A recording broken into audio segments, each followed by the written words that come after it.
Learn the art of investing on MoneyWise. Are you one of those people who draws a salary? Well, if you are, then this episode of the Money Voice podcast is especially for you. My name is Sheetal. We're going to be discussing SIP for salaried people with an expert today. And the question I think everyone should be asking themselves is my salary working for me? Well, I hope that you're going to have answers to this question, all thanks to our expert who's joined us today.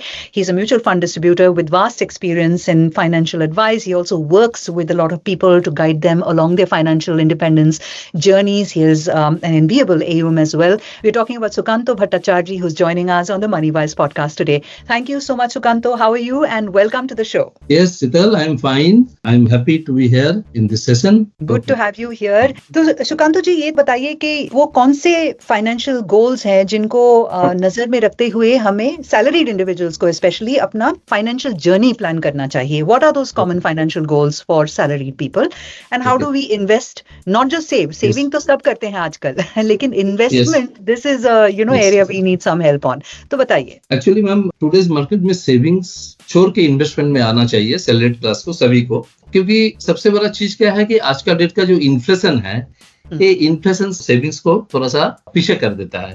तो for salaried class through SIP investment करना है.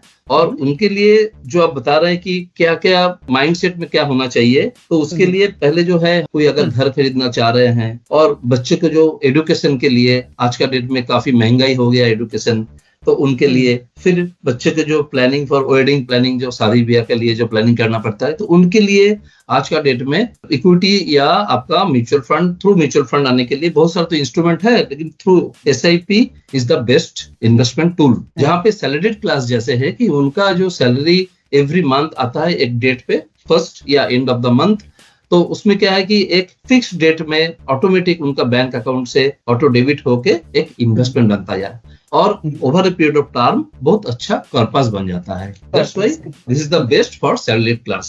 Understood.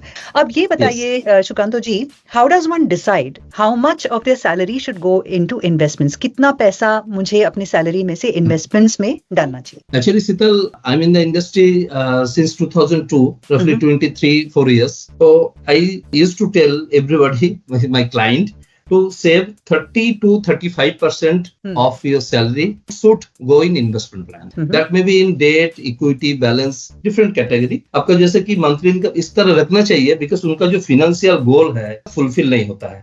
और वो भी हम लोग decide करते हैं as per risk appetite and time horizon, कितने दिन के लिए उनका जो एक्सपेंसेस लगेगा या क्या पर्पस है फॉर इन्वेस्टमेंट का. तो इसलिए 30 to 35% what is which is the question कि how much amount you should invest of your salaries. You have suddenly made me a little nervous, Sukanto ji, क्योंकि I think a lot of our listeners also must be asking कि इतने पैसे मेरे बचते नहीं है, महीने के एंड तक. I have so many expenses. मुझे हॉलिडे पे जाना है, मेरे बच्चे मुझे बोलते हैं पापा मम्मी मुझे खिलौना दिला दो. These are the kind of things that usually eat away at all our money. तो आप कौन से टाइप के बजटिंग टिप्स देना चाहेंगे हमारे श्रोताओं को? तो इनके लिए देखिए, हम बताते हैं कि मैम आज अगर इस बजट को आप मैनेज नहीं कर पाते हो, प्रैक्टिकली मैं जो बताता हूँ कि आज इस लेवल पे जहाँ पे आपको सैलरी, सपोज कि किसी का सैलरी 1 लाख है, तो वहां पे अगर आप 30 या मिनिमम 25% सेव नहीं कर पाते हो, आगे जाके बच्चों को स्टडी के लिए, फिर जो है मैरिज के लिए, फिर और कितना कुछ जरूरत होगा, वो कैसे फेस करोगे. तो इनके लिए तो मेरा जो सजेशन है, सबको मैं बताता हूँ कि थोड़ा सा, जैसे कि देखिए मैम, और एक बहुत इंपॉर्टेंट चीज मैं बता रहा हूँ, सारे गवर्नमेंट एम्प्लॉय को या सैलरी PSU में जो है, मिनी रत्ना महारत्ना में जो है, their salary is increasing once in a year and DA increase 2 times in a year. तो मैं सबको बताता हूँ कि in a year आपका जो सैलरी है 3 times आपका ग्रोथ होता है. तो उस हिसाब से आपका जो SIP है उसको भी आपका इंक्रीमेंटल SIP करना है. देखिए मैम, कोई 5 साल पहले SIP स्टार्ट किया था 5,000 का, आफ्टर 5 years अगर कोई उसको ही कंटिन्यू करेगा तो उसमें प्रॉब्लम है, बिकॉज 15 बार उनका सैलरी बढ़ा है, 1,000 2,000 3,000 करके. तो मेरा टिप्स यही रहेगा कि जब आपका हाथ में 3 बार सैलरी बढ़ता है एक साल में, तो 1 टाइम का जितना बढ़ता है उसको आप SIP में टॉप अप दे दो, तो आगे जाके बहुत अच्छा पर्पस बनता है. तो this is my tips for salaried class. कि Yes. आप जो है इंक्रीमेंटल SIP 10 to 15% साल में करते रहो, तो बच्चे के लिए आप जो पूछे, जो अभी हाँ। करना चाहते हो आगे जाके बहुत अच्छा से कर पाओगे। एग्जैक्टली समझ गए। So you use that phrase corpus बहुत अच्छा जमा होता है, तो Yes. उसके बारे में जरा बताइए, because you mentioned SIP as a vehicle to getting towards that goal. तो SIPs में ऐसे क्या गुण है that make it the ideal choice for salaried professionals? Yes, actually, Sital, SIP best investment tool I always used to tell, and it is proven कि आपका जो SIP है, this is best fund corpus बनाने के लिए बहुत अच्छा होता है। क्यों? पहले तो होता है इसमें बहुत एक बड़ा चीज होता है कि एक फिक्स्ड अमाउंट हर महीना मेरा Right. चाहते हुए नहीं चाहते हुए भी मेरा ऑटो डेबिट निकल होता है from your bank account, Right. और उसमें बहुत सिस्टमेटिक वे पे होता है। इसमें सेकंड सबसे बड़ा बेनिफिट जो होता है that is rupee cost averaging. Rupee cost averaging में क्या होता है कि एक छोटा सा एग्जांपल लेते हैं कि अगर ऑनियन का देखिएगा, कभी 40 रुपीज है, कभी 50, कभी 60, कभी 15, कभी 20, ऐसा चलता है। तो क्या हो रहा है कि एवरी मंथ में मतलब आपको रेट जो है फ्लेक्सिबल वोलेटाइल है, तो कोई अगर मार्केट में पैसा डाल रहा है और थ्रू SIP, इसमें जब वैल्यू कम हो जाता है इनका नंबर ऑफ यूनिट ज्यादा मिलता है, और जब ऊपर जाता है तो आपका नैप पे ग्रोथ होता है। तो इन बोथ साइड SIP हम लोग इसीलिए सबको बताते हैं कि अगर आप SIP करने का बाद मार्केट ऊपर जा रहा है तो जान Right. लिए एक फिक्स्ड रिटर्न आपको मिल रहा है, अगर नीचे जाता है और खुशी मनाइए, सेलिब्रेट कीजिए, क्योंकि आपको नंबर ऑफ यूनिट ज्यादा मिल रहा है। This is the uniqueness of SIP. And another, ma'am Sheetal ji, और एक जो है कि यहाँ पे जो स्मॉल अमाउंट जो है वो आपका छोटा छोटा रकम एक बिल्ड, मतलब हम लोग जो हिंदी में बताते हैं ना, बिंदु बिंदु में सिंधु होता है, छोटा छोटा रकम लेके एक काफी बड़ा फंड आपको बन जाता है। मुझे लग रहा है कि हमारे काफी सारे लिसनर्स समझ चुके होंगे कि आप मार्केट फ्लक्चुएशंस के बारे में बात कर रहे हैं when you take that example of प्याज। बट ये खास उन लिसनर्स के लिए है जो अभी तक समझ नहीं रहे हैं कि मार्केट उतार चढ़ाव के क्या इफेक्ट्स हो सकते हैं हमारे SIP इन्वेस्टमेंट्स पे। तो सुकांतो जी, उनके लिए जरा आप इस सिचुएशन को एलैबोरेट कीजिए। Very nice question. Actually market में फ्लक्चुएशन जो होता है ये किसी का कंट्रोल में नहीं है, और यहाँ पे SIP पे सबसे ज्यादा हम लोग फायदा उठा सकते हैं। We can get the maximum benefit of volatility and fluctuation through SIP, because SIP अभी हम लोग क्या करते हैं कि सपोज बता रहा हूँ आपको, कोई एक फंड का SIP से 50 रुपीज, अभी यहाँ पे मार्केट 2%, 5%, 10% कभी भी कुछ डाउन होने से इसमें नैप का इफेक्ट होता है 2%, 3%, 4%। तो एवरी मंथ पे मेरा जो परचेज हो रहा है वहाँ पे नंबर ऑफ यूनिट हमको ज्यादा मिलेगा। तो एंड ऑफ द, अगर हम लोग देखते हैं कि I just want to take example, at the time of Covid का समय में हम लोग बहुत अच्छा मार्केट को स्टडी किए। जो इन्वेस्टर SIP में टॉप अप किए थे या आपका जो है कंटिन्यू करके रखे, वहां पे आपका 3 टाइम्स रिटर्न बन गया है। तो आज का डेट में सबसे अच्छा एग्जांपल होता है, दुनिया जानता है, that is at the period of Covid, जहां पे आपका मार्केट जब गिरा था, फ्लक्चुएशन जो आपने बताया हमको, जो क्वेश्चन है कि फ्लक्चुएशन के समय में आपका SIP किस तरह काम होता है, इसी तरह काम होता है कि अगर हाफ हो जाए या आपका 20%, 30% डाउन हो, इतना ही रिटर्न कभी भी आप मार्केट डिप करता है तो वहां पे आपका बढ़ते रहता है। तो दिस इज आपको ये जो फाइनेंशियल एडवाइस को काम है कि किस तरह आपको फंड मैनेज करना है और किस तरह SIP में टॉप अप करना है, कहाँ पे लेके जाना है। तो this is the job of financial adviser to choose the right mutual funds and right asset. तो सुकांतो जी, वो कौन से पहले कदम हैं जिन्हें मुझे लेने पड़ेंगे to make sure that my choices with respect to investments are solid, are sound?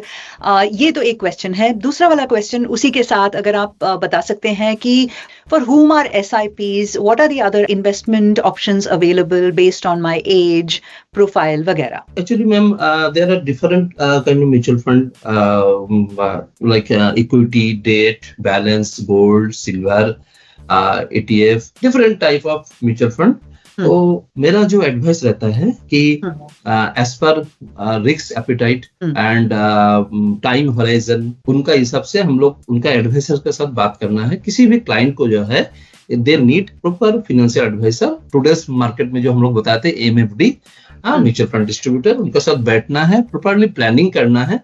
तो उस हिसाब से SIP स्टार्ट करने के लिए जो अर्ली एज जिनका जो अभी मान लीजिए 20, 30, 35 years, 25 years, 20 years, even 10 years भी है, उनके लिए तो मैं बताता हूँ कि equity SIP is the best. And उसी हिसाब से जिनका जो है 50 इयर्स है, अभी 5 इयर्स 10 इयर्स बाकी है सर्विस का, तो उनके लिए कुछ बैलेंस कैटेगरी फंड, जिनका जो है अर्ली कुछ मैच्योरिटी चाहिए, इनके लिए डेट कैटेगरी फंड।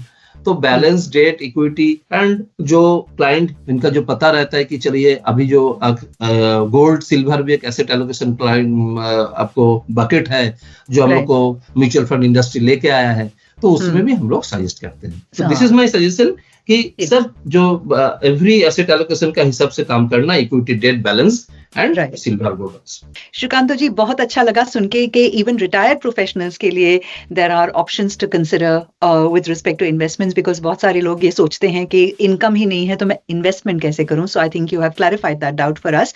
पर ये बताइए, आई एम श्योर आप बहुत सारे लोग से मिलते हैं जिनके मन में बहुत गलत फहमियां हैं SIPs and other asset classes को लेकर।